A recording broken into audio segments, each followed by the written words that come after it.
Hello there, you sexy animals. This video ranks the 10 best quarterback seasons in NFL history. My criteria is a combination of stats, eye test, team success, and supporting cast. Postseason performance acts more like extra credit than a focal point due to it being a smaller sample size. Without further ado, get ready to be butthurt. Number 10, 2016 Matt Ryan. 28-3. Yes, I know that's what you immediately thought of once seeing this. It's a shame too, since the last 18 minutes of Super Bowl 51 has made people forget just how amazing and consistent Matt Ryan was in 2016. Atlanta led the league in points and yards per drive. Ryan led the league in touchdown percentage, yards per attempt, adjusted yards per attempt, passer rating, QBR, net yards per attempt, and adjusted net yards per attempt. He never averaged below 9.7 yards per attempt in any game, and Atlanta needed every bit of it too, as they had the 28th ranked defense in the league. For those who say he was a product of Julio, Ryan threw 32 touchdown passes to non-Julio teammates, and in total, a ridiculous 13 different Atlanta Falcons players caught a touchdown pass. Ryan's postseason performance was also amazing, as he put up 9 touchdowns to no interceptions and also ran for a touchdown and had a blistering 135.3 passer rating. If not for a handful of fluke events going against him, hello Adam and Catch, Ryan's 2016 season would get a lot more respect and he would be considered a Hall of Famer. Ryan has never come close to reaching the production and consistency of his 2016 season again, but that doesn't make it any less remarkable. Number 9, 2007 Tom Brady.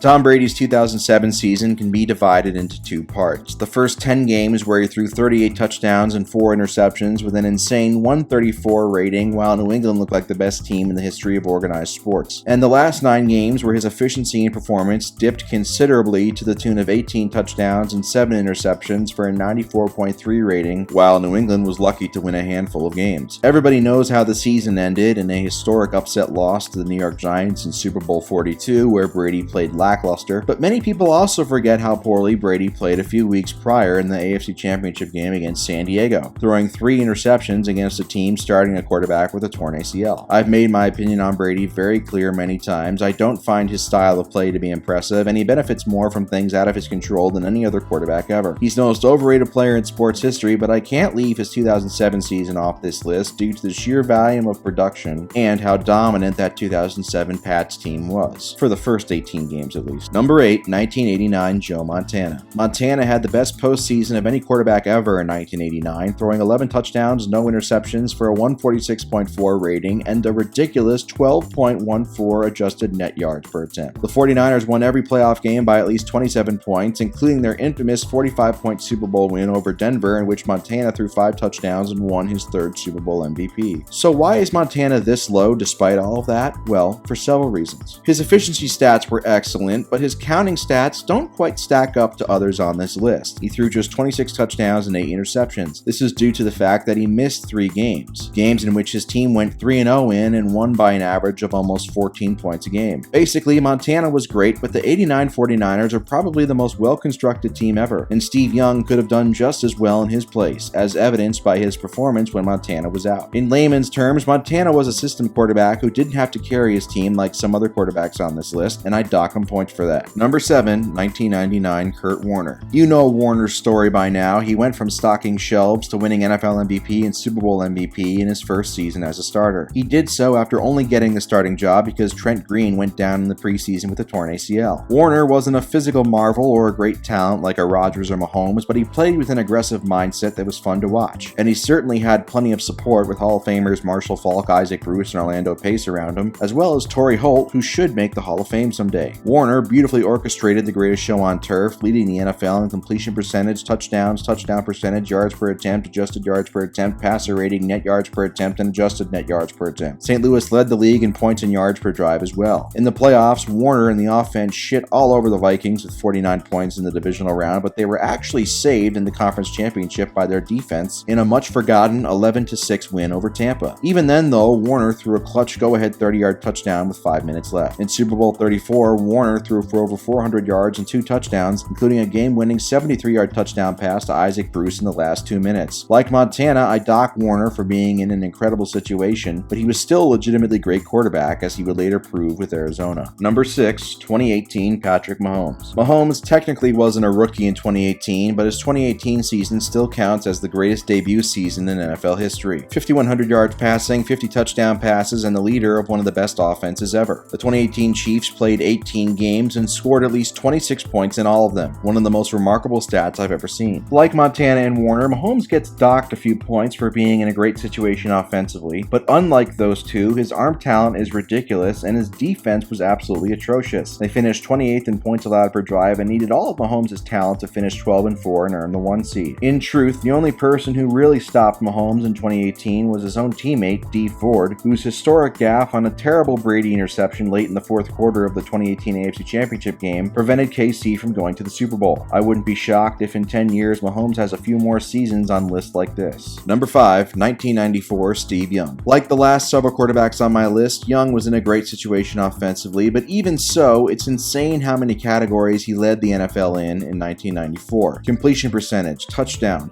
percentage, yards per attempt, adjusted yards per attempt, passer rating, net yards per attempt, and adjusted net yards per attempt. He got off to a slow start over the first 5 weeks, even getting pulled versus Philly in a blowout loss. But after that, he ripped off one of the best stretches of quarterback play ever, throwing 26 touchdowns to 3 interceptions for a 125.8 rating over the last 11 games. Come playoff time, he led San Fran to a blowout 44-15 win over Chicago in the divisional round before finally overcoming his demons against the Dallas Cowboys with 3 total touchdowns and a 38-28 NFC Championship game win. In Super Bowl 29, Young had the best performance of his career, throwing for 325 yards and a still-standing Super Bowl record 6 touchdown passes. He even found time to rush for 49 yards. Overall, he finished the playoffs with 9 touchdowns, 0 interceptions, a 117.2 rating, and 2 additional rushing touchdowns. San Francisco scored at least 38 points in every playoff game, and Young was the catalyst. Number 4, 2013 Peyton Manning. In terms of sheer volume numbers, 2013 Peyton is the best quarterback season ever. He broke the single-season records for passing yards and passing touchdowns. He led the league in both completions and attempts, and despite this, he still led the league in sack percentage. Denver set the all-time scoring record and went 13-3 despite a below-average defense that finished 18th in points allowed per drive. Peyton earned his record 5th and final league MVP and led Denver to the Super Bowl after a brilliant AFC Championship game performance against New England. To make it even more impressive, he did all of this with his unmatched football IQ after career-threatening neck surgery that completely zapped him of any arm strength. Of course, it's impossible to evaluate his 2013 season without mentioning how it ended, which was in a historic beatdown in the Super Bowl versus Seattle. In that game, his lack of arm strength reared its head as Denver was completely destroyed in all phases from the very first snap, literally. It's a shame Peyton's brilliance in 2013 wasn't rewarded with a ring, but his combination of insane volume and efficiency that season is ultra rare and something we might never see again. Number 3, 2011 Aaron Rodgers. Strictly going off of the eye test, I don't think I've ever seen a better quarterback than 2011 Aaron Rodgers. He was essentially a super athletic version of Dan Marino, throwing rockets with pinpoint accuracy both in and out of the pocket. His consistency was mind-bending. He had a passer rating over 111 and at least 2 touchdown passes in each of the first 11 games of the season. But most impressive was that he did all of this throwing into tight windows a majority of the time. He ended up leading the NFL in touchdown percentage, yards per attempt, adjusted yards per attempt, passer rating, QBR, net yards per attempt, and adjusted net yards per attempt. He threw 45 touchdowns and 6 interceptions, and Green Bay went 14-1 in his 15 starts, despite having a shitty defense that finished 23rd in points allowed per drive. So why isn't he number 1? Well, the postseason counts for something too. Perhaps rusty after a few weeks off, Green Bay crapped their pants at home in the divisional round versus the Giants, dropping 5 passes, losing 3 fumbles, and giving up 420 yards and 37 points defensively. Rodgers missed some open throws and wasn't the same destroyer of worlds he had been all regular season. I don't blame him for Green Bay losing, but he didn't play his best, and the 2011 Packers remain the only 15-win team to not reach the conference championship game. Still, no quarterback, not even current Mahomes, has ever been as jaw-dropping to watch as Rodgers was at his peak in 2011. Number 2, 2004 Peyton Manning. The only man with 2 different seasons on my list. 2013 Peyton broke the single-season touchdown record, but guess what? So did 2004 Peyton, and he did it with some of the highest efficiency marks ever. Peyton led the NFL in touchdown passes, touchdown percentage, yards per attempt, adjusted yards per attempt, yards per completion, passer rating, net yards per attempt, and adjusted net yards per attempt. In terms of era-adjusted net yards per attempt, Peyton's 2004 season is the best ever. He threw a touchdown on nearly 10% of his throws, and even more scary, his counting stats of 4,557 yards and 49 touchdown passes could have been even more extreme if he didn't sit out the last game of the season for playoff rest or leave several other games early due to blowing out his opponent. Despite Peyton's brilliance, Indianapolis didn't even earn a first-round bye, largely due to their 23rd ranked defense and some ill-timed fumbles by his teammates versus New England in Week 1. Peyton dominated in the wild card round against Denver by throwing for 458 yards and generating 5 touchdowns, but once again, his historic season ended with a whimper as Indy scored just 3 points in a road loss to New England. Sure, it was a bad ending, but that Colts team wouldn't have even sniffed the playoffs without Peyton's unparalleled dominance, so people shouldn't use it to degrade him. Number 1, 1984 Dan Marino. That's right, 1984 Dan Marino is the best quarterback season of all time. He had historically dominant stats and consistency, leading the league in completions, attempts, yards, touchdowns, touchdown percentage, yards per attempt, adjusted yards per attempt, yards per game, passer rating, net yards per attempt, adjusted net yards per attempt, and sack percentage. He passed the eye test with flying colors, repeatedly completing throws that most quarterbacks wouldn't even attempt. He did all of this without a great run game, and his top 2 receiving options were just 5'9". Miami's defense wasn't elite either. Marino threw for 48 touchdowns, breaking the old record of 36. To match that level of dominance with the current single-season touchdown record of 55, a quarterback would need to throw 73 touchdowns in 16 games. Insane. Marino continued his dominance into the playoffs, throwing 3 touchdowns in a win over Seattle and shitting all over his hometown Steelers in the AFC Championship game to the tune of 421 yards and 4 touchdowns to reach Super Bowl 19. Unfortunately for Marino, his lone Super Bowl appearance would come against the 15-win juggernaut 49ers team. The Niners completely embarrassed Miami's soft defense, racking up 38 points and 537 yards while controlling the time of possession battle 37 minutes to 23. Marino had his worst game of the season as he was constantly under duress and had zero margin for error due to his defense, so I don't hold it against him. 1984 Marino was so insane that his raw numbers would still be MVP worthy today. Simply put, there's never been a better quarterback season than 1984 Dan Marino, and I doubt there ever will be.